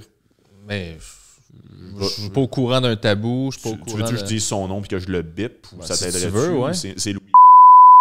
Ah, ok, ouais. Ah, ben je serais intéressé. Mais moi, je serais plus intéressé à avoir la discussion avec lui là-dessus qu'avec toi sur ce que lui a dit. Ah, non, parce que il y a toujours un point de vue intéressant. Oui. Mais t'as-tu dit pourquoi? Oui, absolument. Ben, c'est pas exactement par rapport à lui, c'est que c'était des bons points, en fait. C'est qu'il parlait un peu plus du fait, puis moi, je trouve ça quelque chose de fascinant, mais c'est un peu le fait qu'en ce moment, on vit une époque où il y a des gens qui seraient très produisables par les grosses boîtes qui décident de s'autoproduire quand même. Je pense à Mathieu Dufour. Ben là, Mathieu Dufour, il y a plein d'affaires qui sont produites, mais il y a des affaires qui sont autoproduites aussi. Je pense à Jay du Temple, qui encore à ce jour, son stand-up, sa tournée, continue de l'autoproduire. Il y a Mike Ward, sa dernière tournée, 100% autoproduite. C'est un peu démontré que ça fonctionne et j'ai un peu l'impression, je suis en train de gonner ma carrière, ce sera ça, j'ai un peu l'impression que certains producteurs réalisent que peut-être qu'ils sont un chaînon pas si nécessaire que ça dans l'engrenage de produire des spectacles de qualité et ça leur fait peur. Ben oui, mais c'est normal. Oui. C'est normal dans le sens où le web a fait la même chose. Ben oui. Je veux dire, mais sauf que les bons producteurs, c'est parce que l'affaire, là, c'est que les producteurs, c'est pas des méchants. Là. Non, c'est un métier. C'est une business. Le monde, ils vendent des billets. Puis pendant longtemps, si t'avais pas de producteur, c'était dur de faire un show parce qu'eux autres contrôlaient le marketing. D'une certaine façon, c'est qu'ils investissaient là-dedans puis ils s'arrangeaient pour que les gens sachent que tu as un show puis que tu t'amènes là. Le web est arrivé, puis là, je peux faire mon marketing moi-même. Fait que là, à ce moment-là, je viens de bypasser l'étape de je peux m'occuper de ça tout seul, donc j'ai un contact direct avec les gens que j'essaie de rejoindre pour leur vendre des billets. Fait que ça, déjà là, eux autres, ils se sont adaptés à ça, mais la business change, fait qu'ils s'adaptent. Mais il y a plein de gens en autoproduction, c'est parce que ça prend une mentalité, ça prend un... C'est un état d'esprit aussi, faire de l'autoproduction, parce que tu as tout sur tes épaules, c'est beaucoup de stress. Il faut que tu apprennes à faire du marketing, du booking, de la logistique. Il faut que tu crées aussi. Fait qu'il faut que tu portes beaucoup de chapeaux en même temps. C'est pas tout le monde qui est fait pour ça. Fait qu'il y en a pour qui un producteur, c'est la meilleure option parce qu'ils vont gérer ça pour toi, mais tu vas faire moins d'argent. Puis ça, c'est un choix que tu veux faire parce que moi, je connais du monde qui avait des productions de one-man show dans une grosse boîte. Puis au final, ils ont fait moins d'argent que moi avec ma petite autoproduction en étant dans une grosse boîte. Fait que, je veux dire, c'est quoi que tu recherches? Est-ce que tu vas avoir le shine d'être dans une... Moi, c'est des trucs qui ne m'intéressaient pas. Puis au final, ça se reflète tout le temps sur le consommateur. Moi, je peux vendre mes billets 20$ puis bien gagner ma vie. Si je suis dans une boîte de production, ils vont être obligés de les vendre 35$, puis je vais faire moins d'argent que j'aurais fait. Fait que ça, il y a comme plein d'affaires là-dedans qui, moi, n'étaient pas logiques pour moi, qui m'ont fait que j'ai fait, moi, je veux aller dans la direction que je vais parce que je contrôle plus d'éléments comme ça. Et je suis pas à un niveau où j'ai besoin d'avoir un producteur. Peut-être que si ça grossit et ça devient ingérable, je vais faire il faut que je fasse un deal avec une boîte, gérer ça, s'il vous plaît. Absolument. Cool. Mais avant de me rendre là, j'ai bien des étapes à me rendre. Puis, ce qui est important pour moi, c'est ultimement, depuis l'humour, c'est le monde assis dans la salle. C'est ça qui est le plus important pour moi quand je compte mes jokes. C'est toujours ça. Fait que quand je produis puis je pense à comment je vais diffuser un spectacle, c'est encore eux qui sont le plus important pour moi dans toute cette affaire-là. Ils vont être assis où? Ils vont être confortables? La salle va-tu bien sonner pour qu'il y ait du fun? Ça va-tu être trop cher pour eux ou pas assez cher pour eux? C'est correct, parfait. L'important, c'est que ce soit le bon prix pour eux autres. Fait que c'est juste de penser à eux puis quelle expérience je vais leur faire vivre. Fait que c'est la seule raison pour laquelle je suis en autoprod, c'est ça, c'est que je contrôle tous ces éléments-là. Je suis en mesure de bien gagner ma vie en faisant ça, plutôt que de m'embarquer dans une machine qui est essentiellement une promesse de si tu vends pas 100 000 tickets, tu es un loser. Parce qu'eux autres, leur but, c'est de faire de l'argent. Je dis pas qu'ils n'aiment pas l'art. Là. Il y a plein de monde passionné dans les boîtes de production, mais le monde au top, quand ils disent oui, on produit ton show, ils font pas ça parce qu'ils sont comme hey, j'ai hâte de faire connaître ça à mes amis. C'est parce qu'ils veulent faire de l'argent puis ils pensent que tu vas être rentable. Fait que c'est pas normal en tant qu'artiste que tu te pointes en show, que tu te vendes, mettons, avec une boîte de production, mettons, 30 000 billets. Quand même 30 000 personnes, c'est quand même pas mal. Puis que toute ta boîte te fasse sentir comme si tu étais un loser. Alors que si tu faisais ça en autoproduction, tu aurais 4 voire 5 fois plus d'argent. Puis tu serais vraiment plus heureux. Ton estime personnelle serait meilleure. Les gens auraient payé moins cher pour venir. Puis vu que le billet était moins cher, tu aurais peut-être vendu 70 000 tickets. Parce que le monde n'était pas prêt à payer 40, mais il était prêt à payer 20. T'sais. Fait qu'il y a plein d'affaires de même qu'il faut tenir en ligne de compte. Puis c'est ça, c'est une business, il faut le voir comme ça. Puis les producteurs ont leur place. C'est juste que là, il faut qu'ils s'adaptent, il faut qu'ils changent, il faut qu'ils se laissent influencer par ce qui se passe parce qu'ils voient qu'ils perdent du terrain. Oui, absolument. Moi, j'ai... Vas-y.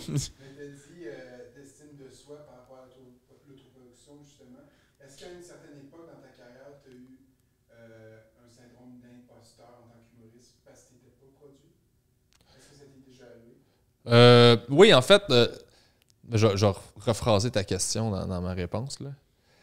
J'ai déjà eu un syndrome d'imposteur en tant qu'humoriste parce que je n'étais pas produit.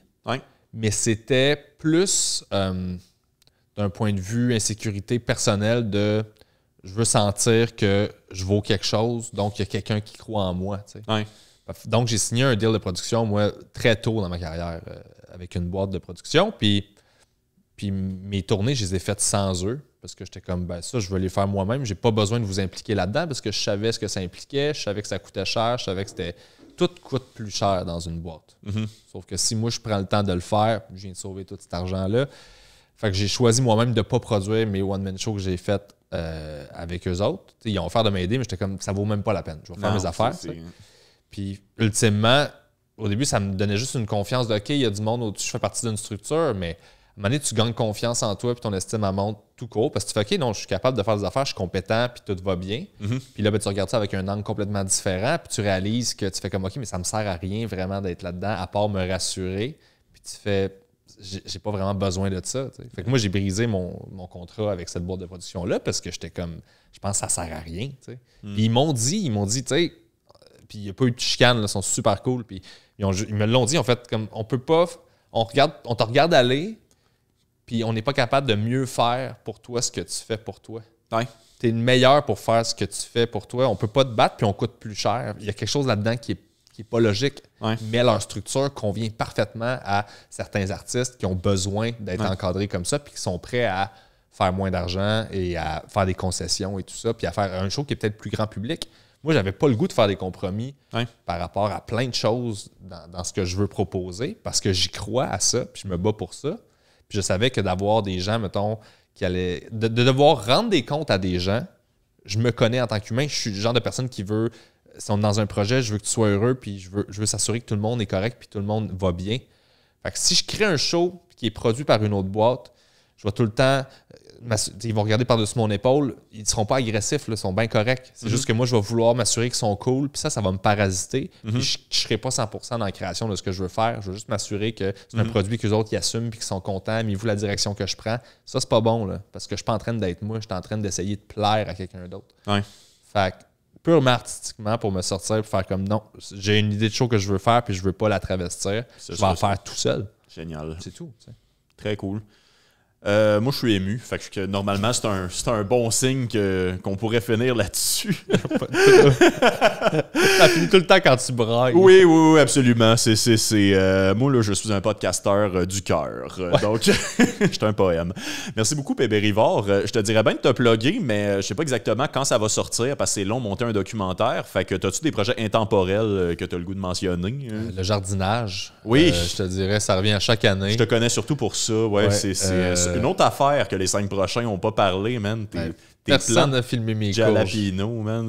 Personne n'a filmé mes piments forts. C'est un peu de la merde. Comment on avantit? Changement de réalisateur. C'est ça, maudit réal qui veut pas filmer mes légumes. Il y avait une bible, esti, sur tes bacs, là. Il y avait tout, man. J'ai le Carré de sable, mon podcast, qui va super bien, que les gens peuvent écouter. Très bon. En fait, là, on est en train de conclure, mais j'ai le goût de parler 5 minutes de ton Carré. On va en parler. On va en parler un peu. J'ai décidé qu'on faisait ça. Excuse-moi. Bon. C'est ton show? Absolument. On revient au bail, éventuellement. Mais oui, parlons de ton carré de sable. Parlons de... C'est drôle en plus, parce que je trouve que c'est un nom qui fit en fait beaucoup avec tes... Tu t'amuses beaucoup dans ton podcast. C'est vraiment quelque chose que tu as l'air d'aimer, d'amour, faire et produire. Tu le fais à ta façon. Puis je trouve ça fascinant à quel point, genre, ton podcast, je t'en parlais un peu tout à l'heure hors cam, c'est un des premiers podcasts avec des humoristes au Québec, mais c'est pas un podcast d'humour. Et ça, avant que les gens le catchent, ça a été super fucking long. Ouais. Fait que, parle-nous de ce projet-là, parle-nous de comment tu l'as gardé en vie, ce podcast-là, alors que les gens ne l'écoutaient pas exactement pour les raisons pour lesquelles il existait nécessairement, puis comment tu as trouvé ton plaisir et comme ton aisance dans tout ça? Ben, moi, en fait, j'ai juste focusé sur les moments que je vivais avec les invités que je recevais. OK. Toi aussi, tu es un podcasteur du cœur, donc. C'est tout. Ce qui m'intéresse, c'est d'avoir une réelle conversation intéressante avec quelqu'un de passionné, puis de juste parler avec. Puis je ne sais pas d'inventer un moment, de créer un moment. C'est pas de la performance. Je veux capturer un moment. Je comprends. Fait que je fais mon booking en conséquence. Je book juste les gens avec qui je sais que je peux avoir des discussions intéressantes, des gens qui m'intéressent pour vrai, de qui je suis curieux. Définitivement. Fait que mon but, c'était ça. Puis c'est aussi que sais, il y a assez de place où genre tout le monde peut être funné puis genre être le clown. Ouais. À l'époque, quand je l'ai parti, il n'y avait pas de place où le monde pouvait juste être eux-mêmes puis où je pouvais présenter au public les gens que moi je connais dans les loges que j'aime. Ouais. Puis pourquoi je les aime. Le monde avec qui je vais prendre des marches des fois, qu'on prend des cafés puis qu'on jase quand on fait de la route. Tu sais, ces gens-là, le public avait juste accès à la personne sur scène qu'il voyait dans un gala ou dans un show. Puis j'étais comme, moi, mais tu l'aimes parce que t'aimes son humour, mais genre, si tu savais à quel point il était écœurante comme personne en général, c'est des affaires peut-être qui passent pas à travers son humour pour se rendre à toi, moi, je vais te montrer ça. Fait que c'était ça la démarche. Puis au début, c'était cool, mais effectivement, mon but, c'était pas de puncher, puis c'était pas de... Puis j'ai appris aussi à animer en le faisant. La démarche de ça, c'était d'apprendre à animer pour être plus à l'aise, parce que moi, je calculais beaucoup tout ce que je disais dans la vie. Je me faisais pas confiance. Puis je me suis dit, de parler 2 heures dans un micro, je pourrais pas tout calculer ce que je dis. Il va falloir que j'apprenne à être naturel puis rouler avec les coups. Effectivement. Sans choquer puis sans capoter. Tu t'es jamais fait canceller aussi, bravo, pour un podcast qui dure depuis aussi longtemps. Ce n'est pas peu dire. Voyons. Les gens peuvent me canceller, mais... Le truc, c'est pas d'être raciste. Ben, c'est ça l'affaire aussi, tu sais. Je veux dire, c'est pas des... J'ai pas des positions qui sont très cancellables. Non, pas vraiment. Mais j'ai toutes les jokes de mauvaise foi sur ces sujets-là, par exemple. Ben oui. Je les ai toutes, mais je pense que c'est assez clair quand tu suis ce que je fais que je joue à ça. Je joue à... Si on parle d'un sujet sensible, je vais aller puncher dessus. Je ne me ferai pas me canceller pour ça. Le monde catch très, très bien. Si c'est bien fait, tu catches que c'est une joke. Puis ce qui est drôle là-dedans, c'est que c'est horrible de dire ça. Absolument. C'est pas que je pense ça. Puis, je veux dire, l'avantage de ça fait longtemps, c'est que j'ai créé un public qui comprend ça, qui catch je suis qui. Puis là, j'ai beaucoup de monde qui m'écoute, qui m'ont jamais vu en show. Ah! Ça, c'est drôle parce que moi, ma carrière principale, c'est d'être humoriste. Oui. Fait que là, comme là, j'ai fait le prochain stand-up là, récemment, ça a passé à la TV, puis il y a plein de monde qui m'écrivait du podcast. C'était comme, man, je te suis, genre, je t'adore, je te suis en podcast depuis des années, je t'avais jamais vu en stand-up. Genre, fuck, je savais pas que t'étais bon de même. Puis j'étais comme, ben c'est ça que je fais. Ben oui. T'es juste arrivé par une autre porte dans la pièce. C'est le métier A, là. Ça, ouais, mais ils savent pas. Ouais. Fait que là, je trouve ça intéressant d'être dans une position où, OK, là, tu sais assez je suis qui. Maintenant, check ce que je propose artistiquement. Puis ça, c'est un autre avantage de ça. Ça m'a aidé à vendre des billets partout au Québec aussi, puis à tourner partout, puis à faire mes petites affaires. Puis... Et, je vais citer mon oncle Serge. T'es-tu prêt? Écoute... L'autoproduction, c'est d'apprendre tous les métiers pour au fur et à mesure avoir à en faire de moins en moins. Et en fait, lui, il parlait de graphisme, mais je trouve que ça s'applique en fait aussi, dans le sens que c'est souvent justement apprendre à devenir un peu bon dans tout pour que les gens découvrent peut-être c'est quoi que tu voudrais que les gens sachent que tu es vraiment bon à. Puis je pense pas que tu fais comme du podcast en attendant. Je sens pas dans ton podcast. Il y a assez d'amour dans ce que tu fais dans ton podcast pour qu'il y ait une appréciation réelle de ce que tu fais quand tu fais le carré de sable. Que c'est vraiment pas juste pour vendre des billets de spectacle. Non. Mais il y a ça auxiliairement. J'ai un peu ça avec la photo aussi, que genre comme prendre des photos de casting avec quelqu'un, c'est un moment privilégié. Le faire rire, ça fait des bonnes photos de casting. Ça me permet de puncher. Puis comme c'est ça, je monte sur scène, je fais des spectacles des fois. Fait que c'est le fun d'avoir ton nom qui circule. C'est de la circulation de t'es qui quand personne sait t'es qui un peu plus aussi. Ouais. Puis c'est le fun d'une carrière comme ça. Ça fait de quoi d'intéressant à raconter. Ultimement, là, moi, je vois notre job comme juste...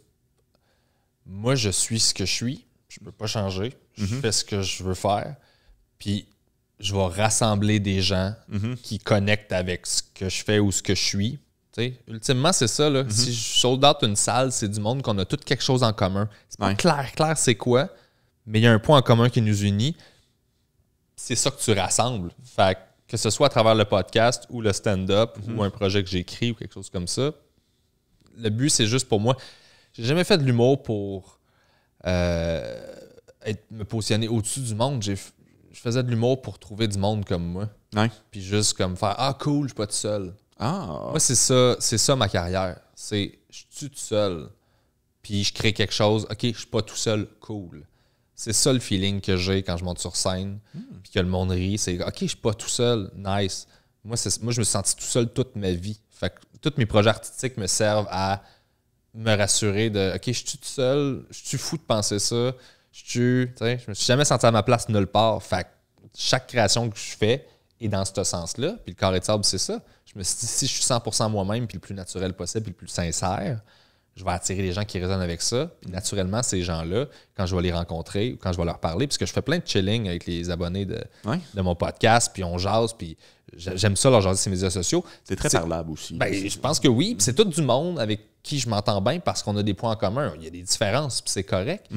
Mais c'est ça que je crée. Moi, je me crée comme une base de gens avec qui j'ai quelque chose en commun que j'aime. Puis que c'est pour ça que le monde m'aborde beaucoup dans la rue, puis des trucs comme ça, comme si j'en me connaissais, comme si j'étais déjà leur chum. Mais moi, c'est la première fois que je les vois. Là.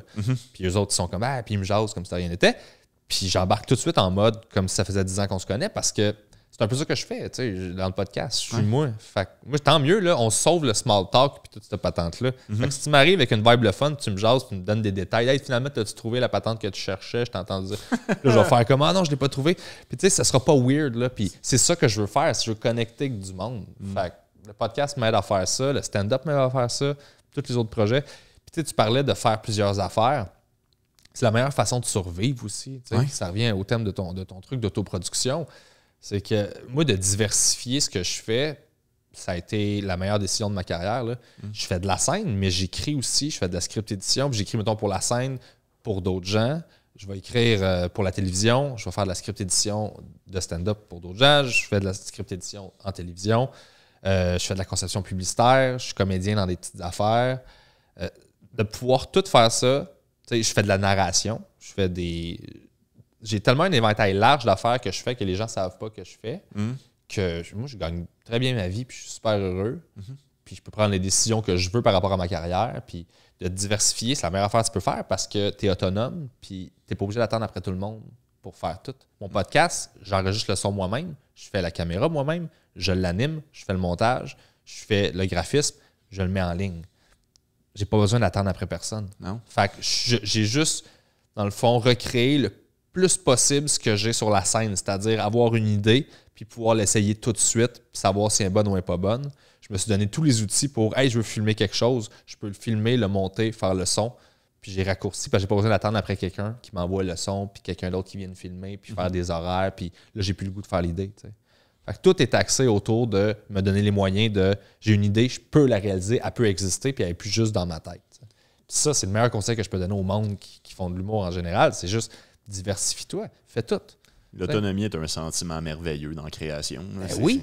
Puis niveau monétaire aussi, en COVID, j'ai pas capoté. Là, non. Parce que j'ai fait, bon, OK, j'ai pu ce cercle-là qui est les spectacles. Maintenant, il me reste quoi? Il me reste la télé, il me reste l'écriture, le podcast, la narration, la conception publicitaire. Puis c'est ça que j'ai fait toute la pandémie. J'ai créé des shows de TV, j'en ai pitché à plein de producteurs, j'ai vendu une émission il n'y a pas longtemps. Bravo. Mais merci, je suis super content. Puis j'ai travaillé sur d'autres concepts, puis j'ai fait de la pub, j'ai fait des concepts de pub, j'ai fait des voix, j'ai fait des trucs. Je me suis juste, regarde, on continue d'avancer. La création, c'est juste qu'on a un médium qui est l'humour, puis on triple là-dessus, puis c'est notre préféré. Mais il y en a plein d'autres. Puis des fois, une idée qui serait pas bonne en humour va être excellente en pub. Tu apprends, tu la mets là, puis là, elle vient de prendre full de valeur alors qu'elle n'avait pas du tout dans le cercle dans lequel tu la mettais. T'sais. Fait que c'est juste de voir, c'est ça, de voir un peu plus large, de reculer. Puis de ne pas mettre trop de pression sur chacune des décisions que tu prends parce que si tu as stretch sur 25 ans, à chaque fois que je prends une décision importante ou quelque chose, puis je capote, je me dis, bon, OK, sur 25 ans, mettons, sur 30 ou 40 ans de carrière, là, c'est-tu si important que ça? La réponse est tout le temps non. Ça enlève full de pression. Là, parce que le succès d'une carrière, c'est de durer. C'est pas d'être le plus connu possible. C'est juste de survivre puis de durer dans le temps. Puis c'est un marathon, c'est pas un sprint. Là. Absolument. Moi, j'y crois beaucoup à ça. Fait que, si tu t'arranges, il y a plein de façons de le faire. Il faut juste se mettre les mains dedans. Puis ça revient beaucoup à avoir le bon ego à la bonne place. Là. Genre, accepter ce que tu as besoin, ce que tu n'as pas besoin. Pas être jaloux du monde. La plupart des gens ont des affaires que si tu penses que tu es veux puis tu es jaloux, puis tu les regardes, puis tu fais, si moi je faisais ce que toi tu fais là, je serais malheureux. Ouais. Mais avant que tu arrives, tu peux passer des années à faire comme moi, je veux ça, ça, ça. Puis là, tu fais. À un moment donné, tu cliques. Non, si je faisais ça, je serais malheureux.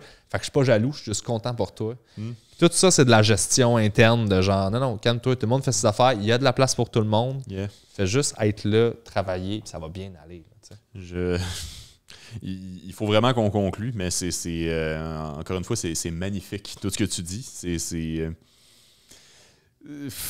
moi, juste finir sur l'ego, en fait, parce que t'en as parlé, puis c'était beau. Des fois, le monde sont jaloux, ça me fascine tout le temps un peu, cette affaire-là. Tu sais, mettons, genre, je sors ça parce qu'il y en a plein. Encore une fois... Ça te fascine quand ils sont jaloux de toi? Oui, parce que what the fuck. Ouais, non, c'est ça. Laisse-moi de côté n'importe quel moment de ma vie. Tu vois ce que tu vois. Je veux le savoir, moi aussi, ce que j'ai. Une fois, une madame Soul à Cuba, c'était pas sûr que j'allais compter, mais qui m'ostinait que j'étais Jay du Temple parce que je suis un humoriste qui a un man bun. Puis comme premièrement, je suis les nouvelles. Le man bun, c'est fini. Deuxièmement, dans quel hostie de monde Jay du Temple aurait quelque chose à gagner, aller à Cuba pour faire croire qu'il est Vincent Descoteaux? Qu'est-ce que tu penses que qui que ce soit a gagné à faire croire à nulle part dans le monde que... Ouais, Joliette. Non, en fait, j'allais parler de Mathieu Dufour parce que des fois, il y a du monde qui... Mathieu Dufour a une carrière pas claire parce qu'il a un parcours qui ressemble à rien. Puis des fois, j'ai vu du monde témoigner qui était un peu jaloux des opportunités qu'il avait. Puis c'est comme... Ouais, mais si Mathieu Dufour existait pas, là... Les shows qu'il fait parce qu'il existe, t'étais pas le prochain sur la liste pour les faire. Là. Ouais. Tu sais, il remplit une demande qu'il a créée lui-même, ce gars-là. Ouais. Fait que tu sais, genre, Lego, t'aurais pas été bon à improviser 2 heures de stock à la place des heures devant 5000 personnes. En tout cas, bref, ouais. c'est... Il y a juste lui qui fait ce qu'il fait. C'est ça. Fais ton affaire à toi. Trouve c'est quoi ton affaire, puis fais-la. Puis tu vas être bien en faisant ça. Ouais. Ouais, parce que t'as personne d'autre à blâmer que toi. Fait que prends le contrôle de tes affaires. Fais tes affaires. Puis si ça marche, t'as personne d'autre à féliciter que toi. Puis ça aussi, c'est le fun, man. Aussi. Yes. C'est vraiment le fun. Fait que, tu sais, c'est ça. C'est juste de prendre le contrôle de ta carrière. Puis, tu sais, ça veut pas dire que moi, dans la vie, je ne signerai pas un deal de prod avec une boîte à un moment donné. Mais ça va être intelligent à ce moment-là de le faire. Il va y avoir une raison logique derrière ça. Puis ça va être un bon deal. Ce sera pas juste comme ça prend ça. C'est comme non. Fait que, tu sais, c'est pas des ennemis. Je suis en autoprod parce que c'est ça qui était intelligent pour moi là. Puis je vais réévaluer en temps et lieu si ça a lieu d'être. C'est juste d'être ouvert, puis c'est ça. Faut pas être en crise après le monde. Ça te donne à rien. Non, la joie, c'est mieux. Exactement. Bébé Rivard, ça a été un plaisir de te recevoir. Prends soin de toi. T'avais-tu d'autres choses à plugger avant que je te coupe pendant 20 minutes? Non, pas trop. Merci. Passe une belle journée. Puis... c'était roulé, mais pas sur l'or. J'aurais dû le dire au début. Je suis le premier podcast. Là, allez, on fait tout à l'envers. On rode. Et c'est terminé.